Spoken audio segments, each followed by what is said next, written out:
കേരള രാഷ്ട്രീയത്തിൽ മുഖ്യമന്ത്രി പിണറായി വിജയനും പ്രതിപക്ഷ നേതാവ് വി.ഡി. സതീശനും തമ്മിലുള്ള വാക്പോര മുമ്പെങ്ങുമില്ലാത്ത വിധം കടുക്കുകയാണ്.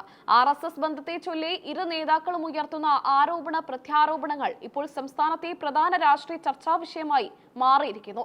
തന്റെ രാഷ്ട്രീയ ജീവിതത്തിന്റെ തുടക്കകാലം മുതൽ RSSന്റെ കടുത്ത ശത്രുവായിരുന്ന തന്നെക്കുറിച്ച് എന്ത് നുണയും പറയാമെന്ന് വി.ഡി. സതീശൻ കരുതരുതെന്ന് മുഖ്യമന്ത്രി പിണറായി വിജയൻ മുന്നറിയിപ്പ് നൽകി. സതീശൻ അസംബന്ധം പറയാൻ മടിയില്ലാത്ത ആളാണെന്നാണ് മുഖ്യമന്ത്രി വാർത്താ സമ്മേളനത്തിൽ തുറന്നടിച്ചത്.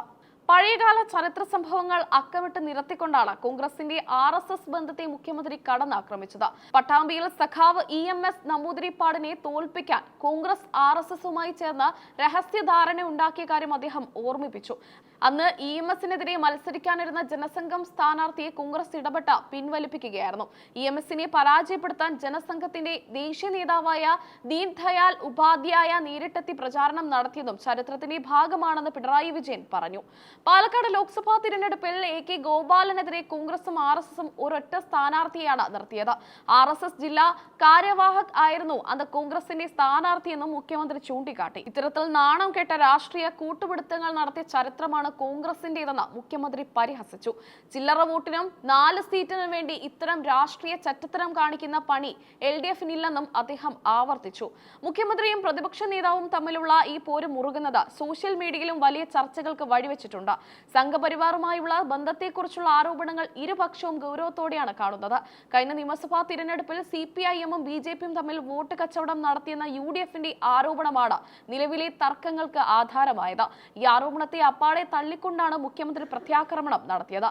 2006-ൽ ഗോൾവാൾക്കറുടെ ജന്മശതാബ്ദി ആഘോഷങ്ങളുടെ ഭാഗമായി നടന്ന ചടങ്ങിൽ വി.ഡി. സതീശൻ പങ്കെടുത്തതിന്റെ ചിത്രം മുഖ്യമന്ത്രി ഫേസ്ബുക്കിൽ പങ്കുവച്ചിരുന്നു.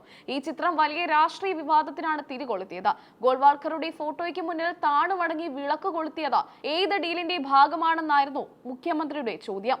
ഈ ചോദ്യത്തിന് കൃത്യമായ മറുപടി നൽകാതെ സതീശൻ ഒളിഞ്ഞു മാറുകയാണെന്ന് CPIM ആരോപിക്കുന്നു. മുഖ്യമന്ത്രിയുടെ പോസ്റ്റിന് മറുപടിയുമായി വി.ഡി. സതീശൻ ഉടൻ രംഗത്തെത്തി. ലക്ഷണമൊത്ത RSS ഏജന്റാണ് പിണറായി വിജയൻ എന്നായിരുന്നു സതീശന്റെ മറുപടി. ഇത് രാഷ്ട്രീയ വൃത്തങ്ങളിൽ വലിയ ചർച്ചയായി. CPIMും BJPയും തമ്മിൽ മുൻകാലങ്ങളിൽ പല കാര്യങ്ങളിലും സഹകരിച്ചിട്ടുണ്ടെന്ന് സതീശൻ വാദിച്ചു. എന്നാൽ 2006-ലെ ചടങ്ങിൽ പങ്കെടുത്തതിനെ കുറിച്ച് തന്റെ ഫേസ്ബുക്ക് പോസ്റ്റിൽ അദ്ദേഹം വ്യക്തമായ വിശദീകരണം നൽകിയില്ല എന്നത് ശ്രദ്ധേയമാണ്. കേരളത്തിൽ വരാനിരിക്കുന്ന തിരഞ്ഞെടുപ്പുകളെ മുന്നിൽ കണ്ടുകൊണ്ടുള്ള ഒരു രാഷ്ട്രീയ തന്ത്രമായാണ് ഈ ആരോപണങ്ങളെ നിരീക്ഷകർ വിലയിരുത്തുന്നത്. ന്യൂനപക്ഷ വോട്ടുകൾ ലക്ഷ്യം വെച്ചുള്ള പോരാട്ടമായി ഇത് മാറുന്നുണ്ട്. സംഘപരിവാർ വിരുദ്ധത തങ്ങളുടെ അസ്തിത്വത്തിന്റെ ഭാഗമാണെന്ന് വരുത്തി തീർക്കാനാണ് LDFും UDFും ഒരുപോലെ ശ്രമിക്കുന്നത്. അതുകൊണ്ട് തന്നെ RSS ബന്ധം എന്നത് ഇരു വിഭാഗത്തിനും വലിയ ബാധ്യതയാണ്. തന്റെ രാഷ്ട്രീയ പ്രവർത്തനത്തിന്റെ പ്രാരംഭഘട്ടത്തിൽ RSSന്റെ വധഭീഷണി നേരിട്ട വ്യക്തിയാണ് താനെന്ന് മുഖ്യമന്ത്രി ഓർമ്മിപ്പിച്ചു. അന്ന് RSS എപ്പോൾ വേണമെങ്കിലും ആക്രമിച്ചേക്കാമെന്ന നിലയിലായിരുന്നു കാര്യങ്ങൾ. അത്തരം കഠിനമായ രാഷ്ട്രീയ സാഹചര്യങ്ങളിലൂടെ കടന്നുവന്ന തനിക്കെതിരെ ഇത്തരം ആരോപണങ്ങൾ ഉന്നയിക്കുന്നത് പരിഹാസ്യമാണെന്ന് മുഖ്യമന്ത്രി പറഞ്ഞു. പഴയകാലത്തെ രാഷ്ട്രീയ പോരാട്ടങ്ങളുടെ കനൽ ഇന്നും തന്റെ ഉള്ളിലുണ്ടെന്ന് അദ്ദേഹം വ്യക്തമാക്കി. ഇടതുപക്ഷ ജനാധിപത്യ മുന്നണിക്ക് സംഘപരിവാറുമായി യാതൊരു വിട്ടുവീഴ്ചയുമില്ലെന്നും വർഗീയതയ്ക്കെതിരായ പോരാട്ടത്തിൽ വിട്ടുവീഴ്ചയില്ലാത്ത നിലപാടാണ് സ്വീകരിക്കുന്നതെന്നും മുഖ്യമന്ത്രി പറഞ്ഞു.